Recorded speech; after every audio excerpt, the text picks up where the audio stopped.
नमस्ते बच्चों, आज हम लोग कक्षा 8वीं विषय विज्ञान के बारे में जानकारी प्राप्त करेंगे।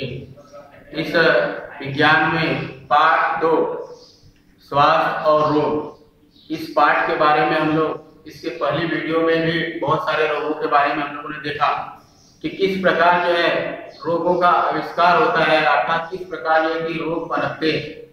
तो इसके पहले हम लोगों ने देखा था संसर्गजन्य रोग अर्थात जो है कि संक्रामक रोग और असंक्रामक रोग। हम लोग मुख्य रूप से दो भागों में दो पार्ट देखे थे, जिसमें हम लोगों ने संक्रामक रोग के बारे में हम लोग देख चुके थे, जिसमें हम लोगों ने कर्क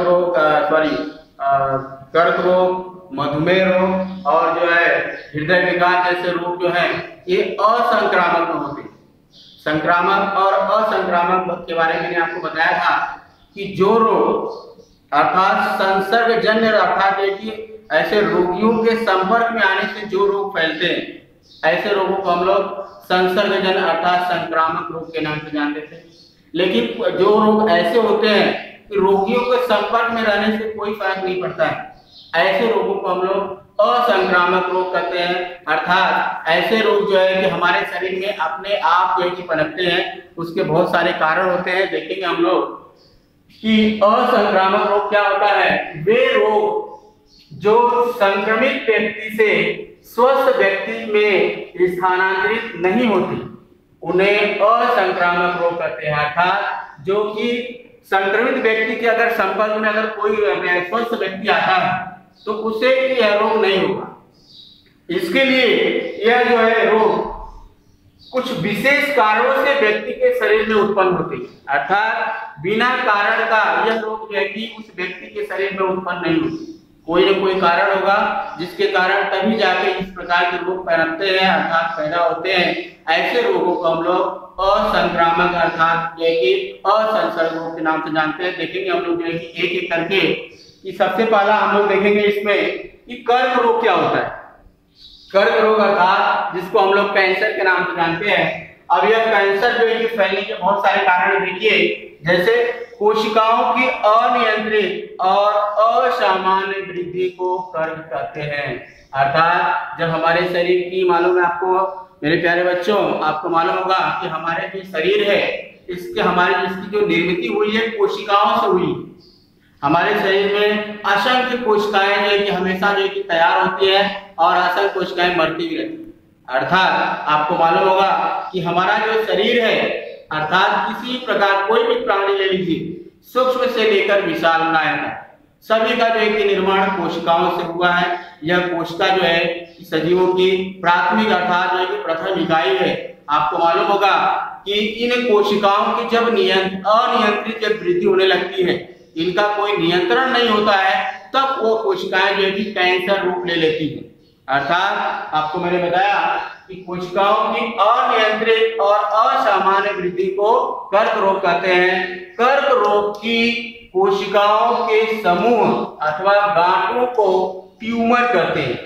अब मेरे प्यारे बच्चों देखिए, ट्यूमर के बारे में आप लोग जानते हैं कि जब मालूम है कि कोशिकाएं अनियंत्रित हो जाती हैं तो हमारे शरीर के आंतरिक भाग में या बाह्य भाग में जो है कि वहां पे गांठें निर्मित हो जाती हैं, और जो गांठों वाला जो भाग होता है उसे हम लोग ट्यूमर के भी नाम से जानते हैं, और वह भी एक प्रकार का कैंसर ही है। तो ये हमारे शरीर के आंतरिक भागों में गांठें निर्मित होती है। देखेंगे कि कर्क रोग जब होता है तो कहां पे किन अवयवों में पाया जाता है। जैसे कर्क रोग फेफड़ों में, मुंह में, जीभ, जठर, स्तन, गर्भाशय, त्वचा, इन अंगों में तथा रक्त या ऊतकों में भी हो सकता है, जिसको हम लोग ब्लड कैंसर के भी नाम से जानते हैं। तो आपको मालूम होगा मेरे प्यारे बच्चों कि जो कि हमारे फेफड़े में, फेफड़ा अर्थात आपको मालूम होगा यह हमारे शरीर की जो छाती का जो पिंजरा है इसके आंतरिक भागों में वह फेफड़ा पाया जाता है। उस फेफड़े के अंदर भी मालूम है कैंसर रोग हो जाता है। इसके अलावा हमारे मुंह में, हमारे मुंह के चारों तरफ अर्थात छालों जैसा जो है कि वो कैंसर का रोग हो जाता है। आप लोग जो है कि बहुत सारे जो है कि आकृतियों को देखे होंगे, जैसे यहाँ पे आपको एक आकृति दी हुई है, इस आकृति को ध्यान से देखिए, इस आकृति को ध्यान से देखिए आप लोग, यह कैंसर रोग है और यह कैंसर जो है कि हमारे मुंह के आंतरिक भागों से अर्थात वहां पे सड़न पैदा होकर वह जो है कि बाहर की तरफ निकल गया। सोचिए, इस प्रकार जो है कि कैंसर का रूप होता है और यह जो है कि एकदम लास्ट से जो है कि वो ठीक नहीं होता है। इसके अलावा आपको मालूम होगा हमारे जठर के अंदर भी कैंसर होता है। हमारे शरीर के अंदर जो जठर होता है जहाँ पे भोजन इकट्ठा होता है अर्थात वही पे जो है कि उसकी मंथन क्रिया होती है जिससे वह भोजन जो है कि आंतों में प्रवेश करता है। लेकिन उसके प्रवेश करने से पहले जो वह जठर होती है उसके अंदर भी मालूम है बहुत सारे ऐसे परिवर्तन होते हैं अर्थात उसकी कोशिकाएं अनियंत्रित होती है जिससे वह कैंसर का रूप ले लेते हैं। इसके अलावा जो स्तन होता है अर्थात जो कि महिलाओं में आप लोगों ने देखा होगा जिससे माँ जो है कि अपने बच्चे को दूध पिलाती है, उस स्तन के अंदर भी जो है कि कैंसर रूप पाई जाती है अर्थात वहां पे जो है कि आंतरिक भागों में गांठें निर्मित हो जाती हैं और जिससे वह कैंसर का रूप ले लेती है।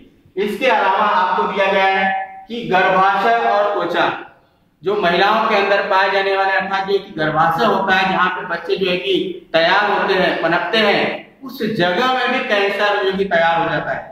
इसके अलावा हमारी त्वचा में आप लोगों ने देखे होंगे कि बहुत सारे व्यक्तियों की त्वचा जो है कि खुरदुरी हो जाती है अर्थात वो खुरदुरापन जो होता है वो कैंसर का एक रूप है। इसके अलावा हमारे शरीर के अंदर आपको मालूम होगा जो ऊतक होता है अर्थात हमारे शरीर की जो कोशिकाओं के बाद दूसरा जो स्टेज आता है जिससे मालूम है अर्थात मैंने बताया था आपको पहले कि जब मालूम है बहुत सारी कोशिकाएं एक साथ समूह में कार्य करती हैं तो उसे हम लोग ऊतक कहते हैं। तो वह जब कोशिकाएं बहुत सारे जो समूह का निर्माण करती है तो जो ऊतक होता है वहां पे भी कैंसर का निर्माण हो जाता है।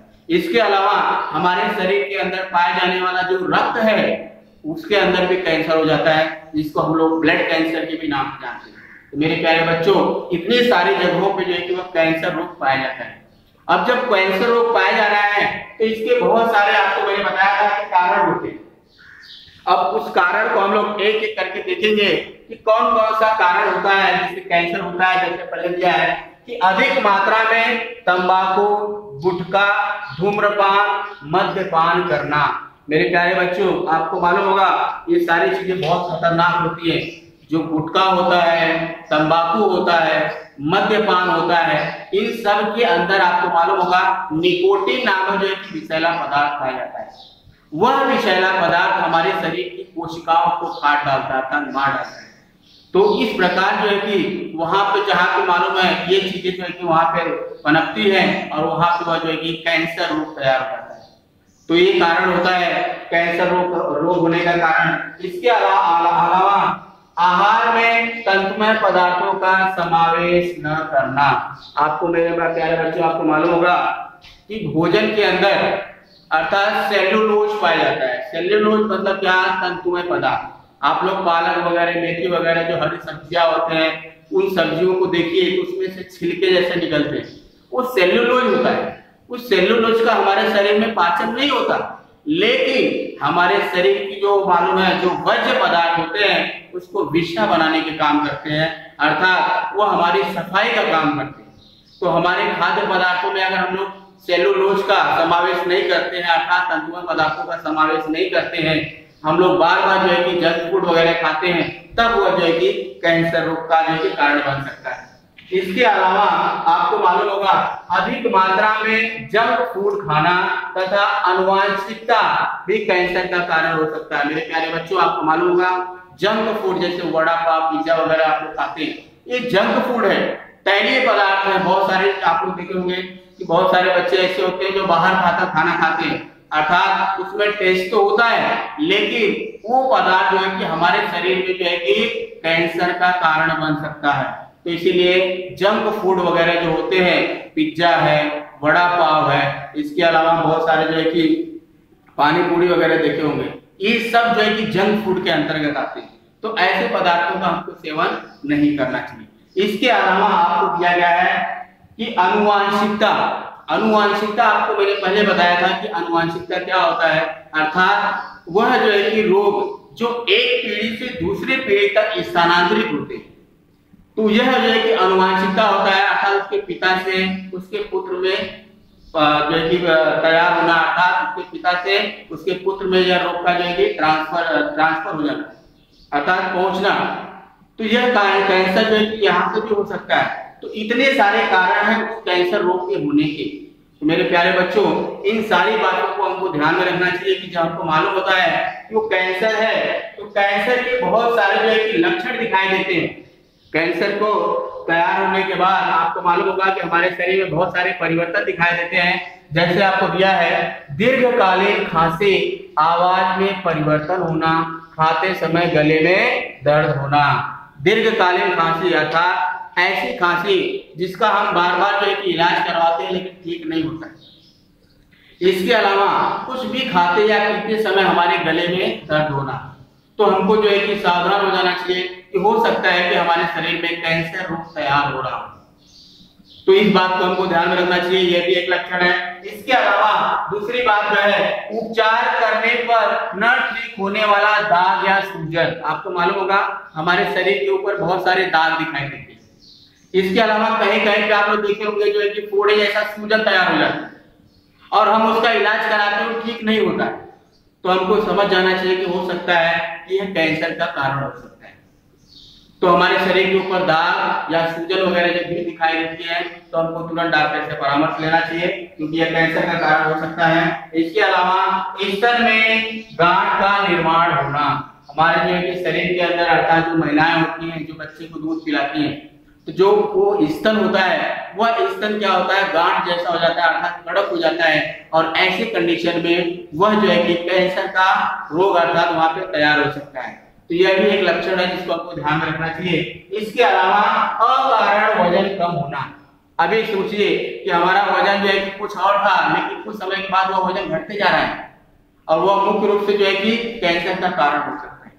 तो ये सब लक्षण है मेरे प्यारे बच्चों, इसको ध्यान में रखना चाहिए कि इन लक्षणों को अगर हम ध्यान में रखते हैं तो इसका समय पे हम उसका इलाज करवा सकते हैं।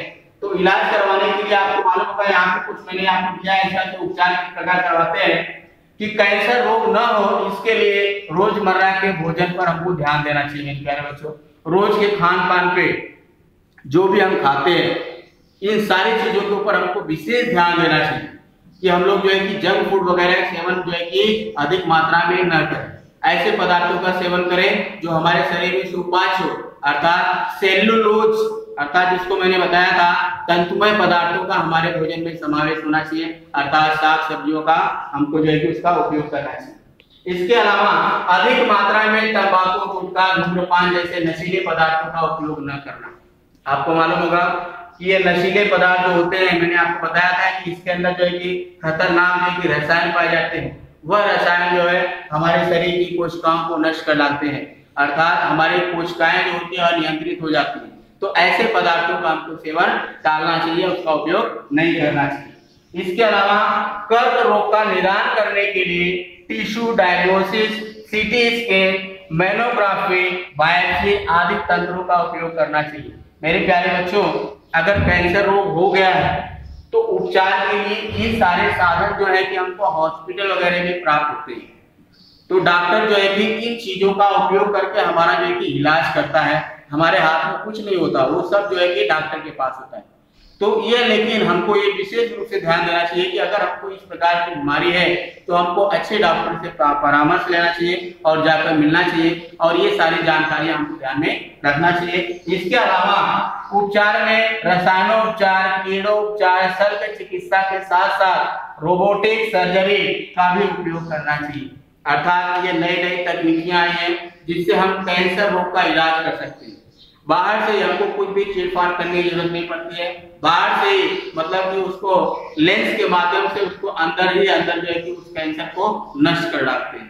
तो ये भी सब नई नई तकनीकियां हैं। तो इन सारी चीजों के बारे में हमको विशेष रूप से ध्यान देना चाहिए। इसके बाद अगला हम लोग देखेंगे मधुमेह, जिसको हम लोग इंग्लिश में डायबिटीज भी बोलते हैं। देखते हैं कि मधुमेह क्या होता है कि स्वादुपिंड में निर्मित होने वाला इंसुलिन संप्रेरक रक्त की ग्लूकोज शर्करा की मात्रा पर नियंत्रण रखता है। इंसुलिन की मात्रा कम होने पर शर्करा की मात्रा नियंत्रित नहीं होती है, जिससे मधुमेह रोग हो जाता है। अभी आपको मालूम होगा हमारे शरीर के अंदर स्वादुपिंड पाया जाता है। वह स्वादुपिंड होता है और वह स्वादुपिंड हमारे शरीर के अंदर से वहां से जो है कि रिश्ता है, अर्थात ड्रॉप कॉइल जो है कि वह जो है कि संप्रेरक हमारे खाद्य पदार्थ के ऊपर गिरते, जिससे हमारे खाद्य पदार्थ के अंदर पाई जाने वाली जो शर्करा होती है, जिसको हम लोग शक्कर बोल सकते हैं, एक तरह से जो मीठापन होता है उसी शर्करा के कारण होता है। तो उस शर्करा को नियंत्रण करने का काम जो है कि इंसुलिन करता है। लेकिन जब यह इंसुलिन जब हमारे शरीर में बनना कम हो जाता है या नहीं बनता है, तब हमारे शरीर में शर्करा की मात्रा जो है कि बढ़ जाती है। और जब शर्करा की मात्रा बढ़ जाती है तब मेरे प्यारे बच्चों हमको जो है कि मधुमेह रोग हो जाता है, अर्थात डायबिटीज हो जाता है। अब जब डायबिटीज हो जाता है तो आपको मालूम होगा कि डायबिटीज के बहुत सारे कारण हैं। डायबिटीज होने के केवल एक ही कारण नहीं है। जैसे आप लोग देखिए, पहला आपको दिया है आनुवंशिकता, दूसरा अधिक मोटापा, तीसरा व्यायाम या कष्ट का अभाव और लास्ट आपको दिया है मानसिक तनाव। इतने सारे कारण हैं डायबिटीज होने के। तो आपको मैंने बता दिया था आनुवंशिकता मतलब क्या है। आनुवंशिकता मतलब वह जो है कि रोग एक पीढ़ी से दूसरे पीढ़ी में स्थानांतरित होना। अगर आपके माता पिता को वह डायबिटीज रोग है तो पुत्र में होना यह स्वाभाविक है, अर्थात उनके माध्यम से वह जो है कि बच्चे में आ जाता है और जिसको हम लोग आनुवंशिकता के नाम से जानते हैं। तो यह भी एक रोग हो सकता है डायबिटीज होने के कारण। दूसरा आपको दिया है अधिक मोटापा, अर्थात आपको मालूम होगा जो व्यक्ति ज्यादा मात्रा में मोटे होते हैं, और मोटे होने का कारण क्या है कि अधिक मात्रा में भोजन का ग्रहण करना और उस जो है कि परिश्रम न करना, एक ही जगह पे बैठे रहना। तो जिससे क्या होता है कि वह जो फैट हमारे शरीर में तैयार होता है उसका जो है कि परिवर्तन किसी अन्य पदार्थों में नहीं होता है, अर्थात वह जो है कि वहीं पे जमा रहता है और जिसके कारण व्यक्ति का शरीर धीरे धीरे मोटा हो जाता है और वह मोटा जो होता है अर्थात उसमें शर्करा की मात्रा बढ़ जाती है और जिससे वह मधुमेह रोग हो जाता है। इसके अलावा आपको दिया गया है व्यायाम या कष्ट का अभाव। मैंने आपको पहले बता दिया था कि व्यायाम या कष्ट अगर नहीं करते हैं, कोई परिश्रम का काम नहीं करते हैं, तब हमारे शरीर में जो है कि खाद्य पदार्थ वैसे के वैसे संचित रह जाते हैं और जिसके कारण हमारा शरीर मोटा हो जाता है और जिससे हमको जो है कि यह रोग हो सकता है। और लास्ट आपको दिया है मानसिक तनाव, अर्थात हमारे शरीर के अंदर अगर कोई तनाव भी अगर निर्मित है तब भी जो है कि हमको यह डिपेंड अर्थात जो है कि मधुमेह रोग हो सकता है। तो इसलिए हमको मानसिक रूप से स्वस्थ भी होना चाहिए और साथ ही साथ परिश्रम भी करते रहना चाहिए, जिससे यह रोग हमको नहीं हो सकता है। अगला आपको दिया गया है कि अगर यह रोग होता है तो हमको क्या लक्षण मालूम पड़ते हैं, हमको मालूम कैसे पड़ेगा कि यह रोग हमको हो गया है। तो मेरे प्यारे बच्चों आपको लक्षण के लिए दिया है कि रात्रि में मूत्र विसर्जन को बार बार जाना, वजन में वृद्धि या कमी होना और लास्ट आपको दिया है शरीर में झुंझुनाहट होना। अभी ये तीन चीजें आपको मैं बता दे रहा हूं कि अगर मालूम है रात्रि के समय या दिन के समय अगर मूत्र बार बार जो है कि हमारे शरीर से बाहर निकलता है तब हमको समझ जाना चाहिए कि हो सकता है कि हमको डायबिटीज हो। इसके अलावा आपको मालूम होगा कि हमारे शरीर के अंदर अगर वजन में वृद्धि या कमी हो रही है, या तो हमारा शरीर का जो वजन है वो बढ़ रहा है या तो घट रहा है, तो हमको समझ जाना चाहिए कि हो सकता है हमको डायबिटीज। और आपको लास्ट आपको दिया गया है कि अगर शरीर में आपको झुंझुनाहट हो रही है, झुंझुनाहट मतलब क्या, जैसे आपको मालूम है मूंगी मूंगी होता है हमारे शरीर में, जब हम कहीं पर बैठ जाते हैं तब जब समय के बाद जब हम लोग खड़े होते हैं तो हमारे शरीर का जो सर्कुलेशन होता है ब्लड का वो रुक जाता है, तो मूंगी मूंगी जैसा होने लगता है, अर्थात झुंझुनाहट होती है। तो ऐसा अगर झुंझुनाहट अगर हमारे शरीर में बार बार हो रही है तब हमको जो है कि समझ जाना चाहिए कि डायबिटीज रोग हो सकता है। तो ये सारे लक्षण है जिसको आपको पहचानना चाहिए। अब जब लक्षण हमको मिलता है तो आपको मेरे प्यारे बच्चों इसका उपचार कराना बहुत आवश्यक है। अगर उपचार नहीं कराएंगे तब हमको जो है कि दिक्कत हो सकती है। तो इसके प्रतिबंधात्मक जो उपाय है, डॉक्टर की सलाह से आहार, औषध और व्यायाम अपनाकर इस रोग पर नियंत्रण पाया जा सकता है। तो अभी सोचिए अगर आपको मालूम है डायबिटीज रोग हो गया है तो हमको तुरंत समझ जाना चाहिए, अर्थात इसके लिए सबसे पहले हमको जो है कि डॉक्टर से परामर्श लेना चाहिए, डॉक्टरों से सलाह लेनी चाहिए, जिससे हमको इस रोग के बारे में पता चल सके और साथ ही साथ बिना डॉक्टर के बताए उससे जो है कि हमको बाहरी औषध का उपयोग नहीं करना चाहिए। इसके अलावा हमारे खाद्य पान के ऊपर जो है कि हमको विशेष ध्यान देना चाहिए, अर्थात हमारे भोजन के अंदर ऐसे पदार्थों का उपयोग करना चाहिए, ऐसे चीजों का समावेश करना चाहिए जो है कि सुपाच्य हो और साथ ही साथ जो है हमारे शरीर की कंट्रोल अर्थात जो कि शर्करा को नियंत्रित कर सके और साथ ही साथ वह पच सके। तो इन सारी चीजों को अगर ध्यान में रखते हैं तो हमारा जो है कि डायबिटीज रोग नियंत्रित हो सकता है और साथ ही साथ हमको जो है कि व्यायाम करना चाहिए। मेरे प्यारे बच्चों, आपको मालूम होगा कि आजकल जो है कि योगा चल रहा है, उस योगा से जो है कि हमारे डायबिटीज कंट्रोल हो सकती है। जितना हम ज्यादा से ज्यादा अगर परिश्रम करते हैं, व्यायाम करते हैं, योगा करते हैं तो वह डायबिटीज जो है कि हमारी नियंत्रित हो सकती है। इस बात को हमको विशेष ध्यान देना चाहिए। इसके बाद अगला आपको दिया गया है हृदय विकार। हृदय विकार जिसको आप लोग को मालूम होगा, हृदय के अंदर हमारे जो है कि शरीर की जो हमारा जो है दिल है अर्थात हृदय है, उसके अंदर जब बहुत सारी परेशानियां आती हैं, दिक्कतें आती हैं, किसी प्रकार की अड़चने आती हैं, तब हमको जो है कि वह रोग हो जाता है जिसको हम लोग हृदय विकार के नाम से जानते हैं। देखते हैं क्या है इसका प्रमुख कारण।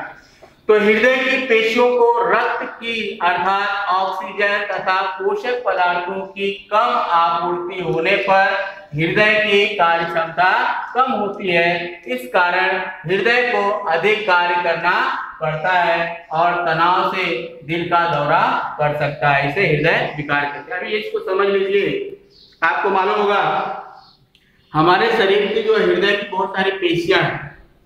जब मालूम है हमारे शरीर के अंदर यह हृदय का मेन काम यही है कि हमारे शरीर के अंदर जो है कि रक्त की आपूर्ति जो है कि हर जगहों पे करना, और इस रक्त की आपूर्ति करने के कारण कि इस रक्त के अंदर पाए जाने वाले जो पोषक तत्व होते हैं, जो विटामिन होते हैं, जो ऑक्सीजन है, वह हमारे शरीर की प्रत्येक कोशिकाओं तक पहुंचाने का कार्य ये करते हैं। लेकिन जब किसी कारण हमारे शरीर की इन पेशियों के अंदर कोई मालूम है अड़चने आ जाती है, तब जो है कि रक्त की आपूर्ति जो है कि वहां तक पहुंचने में जो है कि असक्षम हो जाती है, और ऐसे कंडीशन में वह जो है कि रोग हमको हो सकता है, अर्थात जिसको हम लोग हृदय विकार अर्थात जो है कि हृदय का रोग कहते हैं। तो इस बात को हमको ध्यान में रखना चाहिए। यह रोग जो है वो होता है तो हमको बहुत सारे जो है कि हमको कारण दिखाई पड़ते हैं, और यह रोग होने का कारण जो है धूम्रपान करना। धूम्रपान अर्थात जिसको हम लोग बोलते हैं तंबाकू, बीड़ी, सिगरेट वगैरह ज्यादा मात्रा में हम लोग उसका उपयोग करते हैं, तो वह धूम्रपान के अंतर्गत आता है। इसके अलावा मद्यपान करना, मद्यपान अर्थात जो है कि शराब वगैरह का सेवन ज्यादा मात्रा में करना। इसके अलावा अगर हमको मधुमेह रोग है, डायबिटीज रोग है, तब भी जो है कि हमको जो है कि यह हृदय विकार रोग हो सकता है। इसके अलावा उच्च रक्तदाब, मोटापा, शारीरिक कष्ट की कमी। उच्च रक्तदाब मतलब हाई ब्लड प्रेशर, अर्थात आपको मालूम होगा जब हमारे शरीर में हाई ब्लड प्रेशर हो जाता है अर्थात उच्च रक्तदाब होता है, तब भी जो है कि हमको यह रोग हो सकता है। इसके अलावा मोटापा, मोटापा जो है कि आपको मैंने पहले बता दिया कि हर एक बीमारी का कारण मोटापा है, तो इस मोटापे से हमको बचना चाहिए। हमेशा हमको शारीरिक कष्ट अर्थात हमको व्यायाम करना चाहिए, परिश्रम करना चाहिए। अगर यह नहीं करते हैं तब हमको यह रोग हो सकता है। निरंतर बैठकर काम करना, अनुवांशिकता, तनाव, अति क्रोध और चिंता करना आदि जो है यह हृदय विकार के कारण अर्थात आपको हार्ट अटैक आ सकते हैं। इसलिए मेरे प्यारे बच्चों, किसी भी कार्य को करते समय हमको ज्यादा सोचना नहीं चाहिए। जो भी कार्य है बिना सोचे समझे हमको अच्छी तरह से करना चाहिए, जिससे जो है कि हमको यह रोग नहीं हो सकता है। इसके अलावा आपको जो भी चीजें यहाँ पे दिया गया है कि अधिक क्रोध भी हमको नहीं करना चाहिए। ज्यादा क्रोध करने से भी हमारे शरीर की जो दिल की जो धड़कनें हैं वो बढ़ जाती हैं, और जब बढ़ती है तब हमको हृदय रोग अर्थात दिल का दौरा पड़ सकता है। तो इन सारे रोगों से हमको जो है कि बचना चाहिए। इतनी सारी जो प्रक्रियाएं मैंने आपको बताया, इतने सारे जो कार्य बताए, वह सारे कारणों से हमको बचना चाहिए, तभी जो है कि हम इस रोग से बच सकते हैं। देखते हैं आगे क्या दिया है कि आगे अगर आपको मालूम यह रोग होता है तो आपको क्या क्या लक्षण दिखाई देते हैं। हमारे शरीर में बहुत सारे परिवर्तन दिखाई देते हैं, जैसे सीने में असहनीय दर्द होना, हाथ सिकुड़ना, पसीना आना, अस्वस्थ कपकपे महसूस होना, सीने के दर्द के कारण कंधे, गर्दन और हाथ में दर्द होना। मतलब आप समझ जाइए कि अगर आपको मालूम है यह हृदय विकार का रोग है तो सबसे पहले आपको मालूम होगा कि हमारे छाती के अंदर असहनीय दर्द होता है, मतलब ऐसी पीड़ा उत्पन्न होती है कि वह दर्द हमसे बर्दाश्त नहीं होता है और यह दर्द हमेशा चलते रहता है। और इसी दर्द के साथ साथ हमारे गर्दन, हमारे कंधे और हमारे हाथ की जितनी सारी पेशियां हैं, इन सभी के अंदर जो है कि दर्द उत्पन्न हो जाता है। तो यह जो है कि हृदय विकार अर्थात दिल के दौरे की जो है कि लक्षण है। इन सारी बातों को हमको विशेष ध्यान देना चाहिए। इसके अलावा आपको मालूम होगा अस्वस्थ कपकपी होना, अर्थात हमारे शरीर में कपकपी, जैसे ठंडी के मौसम में हम कांपते हैं, वही कंडीशन जो है कि अगर आपको हृदय रोग होने वाला है तो वह आपको जो है कि लक्षण आपके शरीर पे दिखाई दे। तो ये सारे लक्षणों को हमको विशेष ध्यान देना चाहिए और इस लक्षणों को अगर आप विशेष रूप से ध्यान दे रहे हैं तब हम जो है कि उसका तुरंत जो है कि प्रतिबंधात्मक उपाय हमको करना चाहिए।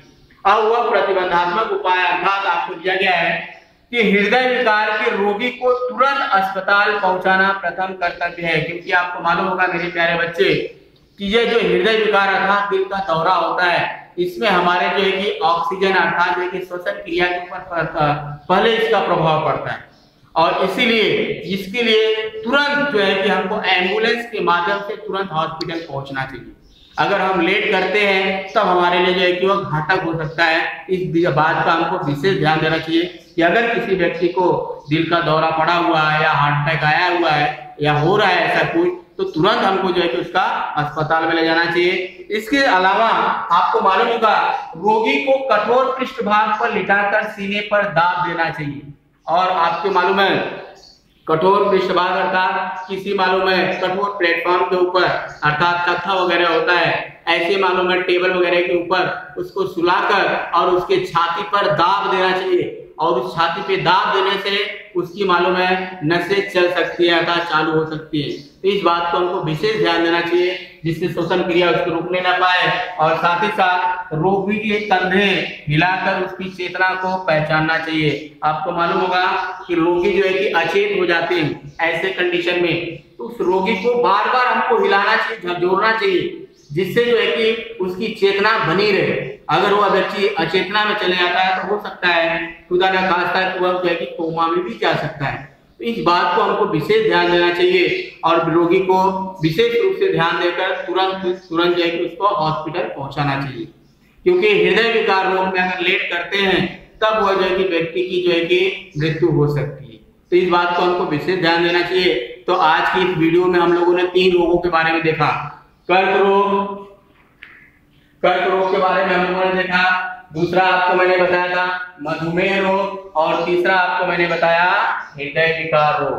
तो इन सारी चीजों को इस वीडियो में अंदर जो है ज्यादा से ज्यादा मात्रा में इसको पढ़िए और उसको जो है कि याद कीजिए और साथ ही साथ अपने मित्रों को इसको जो है कि सेंड कीजिए अर्थात भेजिए उनको और अपने ग्रुप के ऊपर लाइक और कमेंट कीजिए। और साथ ही साथ आपको जो गृह कार्य यहाँ पर दिए गए हैं जैसे असंसर्ग रोग किसे कहते हैं, जो मैंने आपको शुरू में लिख के भी दिया है कि असंसर्ग रोग किसे कहते हैं। दूसरा आपको दिया है कर्क रोग, मधुमेह तथा हृदय विकार जैसे रोगों के कारण, लक्षण और उपचार गृह कार्य में लिखकर आपको याद करना है। तो ये मेरे प्यारे बच्चों इस वीडियो को ज्यादा से ज्यादा बार उसको देखिए, उसको लाइक कीजिए, याद कीजिए, अपने ग्रुप में यह गृह कार्य करके आपको भेजना है जिससे यह पता चले कि कौन बच्चा गृह कार्य कर रहा है कौन नहीं कर रहा है। इन्हीं के साथ मैं अपनी वाणी को विराम देता हूँ। धन्यवाद।